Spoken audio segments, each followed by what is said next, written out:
இந்த கலையை வந்து மக்கள்கிட்ட சரியாக கொண்டு போய் சேர்த்துருவேன் அப்படிங்கிற ஒரு நம்பிக்கையில் இந்த கதையை எழுதினேன். இந்த கதை மக்கள்கிட்ட கண்டிப்பாக கொண்டு போய் சொல்லப்பட வேண்டிய படம்னு எங்கள் ப்ரொடியூசர் நம்பி இந்த படத்தை ப்ரொடியூஸ் பண்ணாங்க. இந்த படத்துக்கு நம்மளோட இசை வந்து ரொம்ப பெருசாக இருக்கும், இந்த கலைக்கும் ரொம்ப உதவியாக இருக்கும்னு ராஜா சார் இந்த படத்து மேலே ஒரு மிகப்பெரிய நம்பிக்கை வச்சாங்க. இங்கே இருக்க சக நடிகர்கள் எல்லாரும் இந்த கதை அவங்களுக்கு சரியானதாக இருக்கும், மக்கள்கிட்ட கொண்டு போய் சொல்கிறதுக்கும் சூப்பரான கதையாக இருக்கும்னு சொல்லி என் மேலே இருந்த நம்பிக்கையில் இந்த படத்தில் நடித்தாங்க. இங்கேருந்த எல்லா டெக்னீஷியன்ஸும் அப்படிதான், இந்த கதையை வந்து மக்களுக்கான கதை, மக்கள்கிட்ட சொல்ல வேண்டிய கதைன்ற ஒரு நம்பிக்கையில் தான் பண்ணோம். இன்னைக்கு உங்கள் முன்னாடி இதே நம்பிக்கையில் தான் இவ்வளோ சீக்கிரமாக இந்த படத்தை போட்டு காமிச்சிருக்கோம். கண்டிப்பாக நீங்களும் மக்கள்கிட்ட கொண்டு போய் சேர்ப்பீங்க, மக்களும் கண்டிப்பாக இந்த படத்துக்கு வந்து எங்களுக்கு ஒரு பெரிய சப்போர்ட் கொடுப்பாங்கன்ற ஒரு மிகப்பெரிய நம்பிக்கையோட நான் தேங்க்ஸ் சொல்லிக்கிறேன். தேங்க்யூ சொல்லணும். ஏன்னா நான் நடிக்க ஆரம்பித்து ஒரு 30 வருஷம் 26 வருஷத்துக்கு மேலே ஆச்சு. டிவிலலாம் பண்ணிட்டு இருந்தேன். டிவியில் பண்ணாலுமே சினிமாவில் வரணும், சினிமாவில் பண்ணணுன்றது ஒரு பெரிய கனவாக இருந்தது. ஆனால் அது என்னன்னு தெரியல, டிவியில் வந்து ரொம்ப நாள் ட்ராவல் பண்ணிட்டோம்னா சினிமாவில் வந்து அவ்வளோ சீக்கிரத்தில் கூப்பிட மாட்டாங்க. பட் அது அந்த கனவோடு அப்படியே வந்து ஒரு ட்ராவல் பண்ணிட்டு இருந்தேன். சினிமாவில் கிடைக்கலையே அப்படிங்கிற ஒரு ஏக்கம் ரொம்ப நாள் வந்து அப்படி அந்த ஏக்கத்தோடையே வந்து டிவியில் ட்ராவல் பண்ணிட்டு இருந்தேன். I was just existing. இருந்தேன் இண்டஸ்ட்ரியில், நானும் ஒரு நடிகனாக இருந்தேன். பட் என்னோட கனவுகள் வந்து எதுவுமே நான் நினைச்ச மாதிரி நடக்கலை. ரொம்ப வருஷம் கழிச்சு கோவிட் ஆரம்பிச்சு ஃபர்ஸ்ட் லாக்டவுன் எல்லாம் முடிஞ்சு, ஃபர்ஸ்ட் லாக்டவுன் முடிஞ்சதுக்கப்புறம் பார்த்தா திடீர்னு வந்து வெற்றிமாறன் கிட்டேருந்து ஒரு கால் வந்து விடுதலையில் ஒரு ரோல் அப்படின்னு கூப்பிட்டாரு.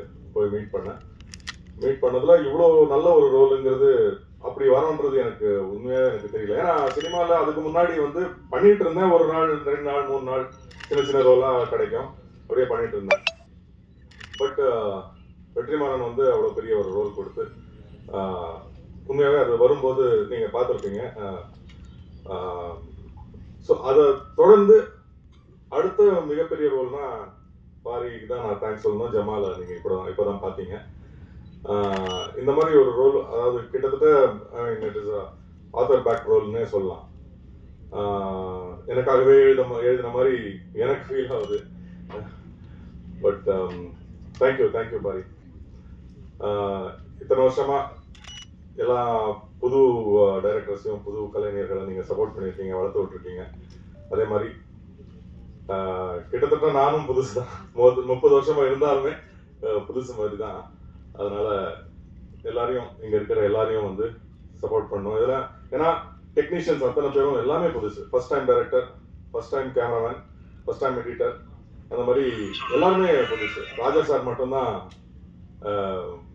அவ்வளோ ஃப்ரெஷ், பழசு பட் அவ்வளோ ஃப்ரெஷ்ஷாக போட்டிருக்காரு. ஸோ இந்த படத்துக்கும் சப்போர்ட் பண்ணுங்க. நன்றி. நம்ம ப்ரொடியூசருக்கு ஃபர்ஸ்ட் தேங்க்ஸ். உதாரணம் டீச் ப்ரொடக்ஷன்ஸ்க்கு இந்த மாதிரியான ஒரு சப்ஜெக்டில் படம் பண்ணி வந்து அது கான்ஃபிடென்ட்டாக நம்ம மேலே இருக்கிற artist lot of unknown faces. Of course Chetan sir இருக்காங்க, அம்மா விராமி, இவங்கெல்லாம் வந்து relatively known faces. But fresh ஃபேஸஸ்க்கு, ரிலேட்டிவ்லி லெசர் நோன் ஃபேஸஸ்க்கு வந்து ஒரு ஆப்பர்ச்சுனிட்டி கொடுத்து இவங்கெல்லாம் பெர்ஃபார்ம் பண்ணுவாங்களா மாட்டாங்களா எதுவுமே தெரியாமல் வந்து ஒரு பாரி மேலே இருக்கிற அந்த ஒரு ட்ரஸ்ட்டு, அது ஒரு blind faith. And also thanks Pari for trusting me with this role. ஏன்னா அவ்வளோ ஈஸி கிடையாது. ஷூட் பண்ணும்போதும் நிறைய இடத்துல வந்து தெரியும். ஒரு தடவையும் வந்து ஒரு சின்ன ஒன்லைன் டைலாக் சொல்லும்போது கூட சார் பூனை மாதிரி பேசுங்க சார் அப்படிங்கிறது. ஸோ அது அப்பப்போ வந்து ஃபைன் டியூன் பண்ணி he got the best out of us. And of course Chetan sir அவர் கூட ஒர்க் பண்ணது வந்து ஒரு இட்ஸ் அ பிக் லேர்னிங். அவர் ஒரு இதுதானே என்சைக்ளோபீடியா. நிறைய விஷயங்கள் சீரியஸாக பண்ணி இதில் பண்ணாலும் எந்த அளவுக்கு அது வில்லனிசம் இருந்தாலும் is a very very humorous person, very good fun to be with. So he make things lot more easier. அவர் அப்புறம் தயாள் சார் அவரோட தியேட்ரிக்கல் எக்ஸ்பீரியன்ஸ் வச்சு we shared a lot of things, நிறைய விஷயங்கள் நல்லா பண்ணாங்க. So anyway it was a wonderful experience. உங்களுக்கெல்லாம் படம் ரொம்ப பிடிச்சிருக்குங்கிறது நினச்சி ரொம்ப சந்தோஷமாக இருக்குது. அதே மாதிரி ஆடியன்ஸுக்கும் இது கண்டிப்பாக பிடிக்கும். And one of my biggest life dreams come ட்ரூங்கிறது வந்து ராஜா சார் படத்தில் வந்து நம்ம பண்ணுறோம். அதுவும் அவர் நேரில் பார்க்கறதுக்கு ஒரு வாய்ப்பு கிடைச்சது வந்து ஐ திங்க் இது very very big blessing. Thank you so much. Suresh Nanda சாருக்கு ஒரு ஸ்பெஷல் தேங்க்ஸ். எனக்கு என்ன ஹாப்பியாக இருந்துச்சுன்னா, எப்போவுமே ஒரு படம் முடிஞ்சுட்டு நம்மளோட ப்ரெஸ் நண்பர்கள்லாம் வெளில வரும்போது எங்கிட்ட உரிமையாக சொல்லுவாங்க, ஏமா இவ்வளோ கேவலமாக பண்ணியிருக்கேன், ஏன் இப்படி பண்ணியிருக்கேன், நல்லா இருக்கு, ஓகே அப்படின்லாம் இருந்து சொல்லுவாங்க. ஆனால் இன்னைக்கு வந்து எனக்கு தெரியும் கொஞ்சம் பேர் ஆல்ரெடி நான் எப்போவே பார்ப்பேன், அவங்களாம் வந்து ரொம்ப ஃப்ரெண்ட்லியாக வந்துட்டு ரொம்ப சூப்பராக இருந்துச்சுமா படம் நல்லா இருந்துன்னு சொல்லும் போது எனக்கு அவ்வளோ ஹாப்பியாக இருந்துச்சு. ஏன்னா அவங்க டெய்லி ஒரு 5-6 படம் பார்க்குறாங்க. ஸோ அவங்களோட கருத்து வந்து ரொம்பவே நான் இம்பார்ட்டண்ட்டாக கருதுறேன். ஸோ ரொம்ப ரொம்ப நன்றி. எங்கள் படத்தை நல்லபடியாக கொண்டு போய் ஆடியன்ஸில் ரீச் பண்ணி வைங்க. அண்ட் நான் நிறைய பேருக்கு தேங்க்ஸ் பண்ணுவேன் இந்த படத்தில். மெயினாக வந்துட்டு director sir Pari, such a good friend of mind இப்போ ஆகிட்டார் அவர். அமேசிங்கான ஆக்டர். நான் வந்து ரொம்ப ரொம்ப ஹம்பிளாக ஃபீல் பண்ணுறேன் உங்கள் முன்னாடி நடிச்சதுக்கு. ஏன்னா அவ்வளோ கஷ்டமாக இருந்தது அவரோட ஆக்ட் பண்ணுறதுக்கு. ஏன்னா he knows what he wants. அவர் ஒரு ஆக்டராக இருக்கனால அவரை ஏமாற்ற முடியல. கண்ணு முன்னாடியே பார்த்துட்டு இருப்பாரா, உனக்கு எமோஷன் வரல, மறுபடியும் டேக் போ அப்படின்னுவாரு. ஸோ அந்த ஒரு விஷயம் ரொம்ப ஹாப்பியாக இருந்துச்சு.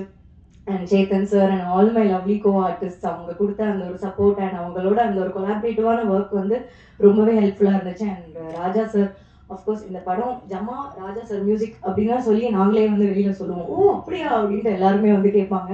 ஸோ ராஜா சாருக்கு மிக மிக பெரிய நன்றி. அண்ட் நான் செம்ம கோவமாக இருக்கேன் பாரு, நீங்கள் ராஜா சாரை பார்க்க கூப்பிட்டு போகல. இப்போ நான் ஸ்டேஜில் சொல்கிறேன், என்னை கூட்டிகிட்டு போய் ஃபோட்டோ எடுக்க வைக்கணும் நீங்கள் பிஃபோர் ரிலீஸ், எங்கள் அப்பாவையும். மெயினாக ராஜா சார் சொல்லும் போது ஏன் ஹாப்பியாக இருந்துச்சுன்னா, அப்பா வந்து ரொம்ப பெரிய ராஜா சார் ஃபேன். ஸோ அவர் வந்து அன்னைக்கு சொல்லிட்டு இருந்தாரு, நீ இருக்கும் முசரத்துக்கு சாங் ரிலீஸ் ஆகும்போது நான் அந்த டைமில் இருக்கும்போது வந்துட்டு ரேவதி மேம் அமலா மேம்லாம் பார்க்கும்போது ஆஹா அப்படின்னு தோணும். இப்போ என் பொண்ணு வந்து ராஜா சார் மியூசிக்கில் வரானோடனே ரொம்ப சந்தோஷமாக இருக்குன்னு சொன்னார். எனக்கு அது ரொம்ப ஹாப்பியாக இருந்துச்சு. அண்ட் மெயினாக வந்துட்டு கூத்து கலைஞர்கள், அவங்களுக்கு நன்றி சொல்லியே ஆகணும். அவங்க போட்ட எஃபர்ட் இந்த படத்துக்கு வந்துட்டு ரொம்பவே பெருசு.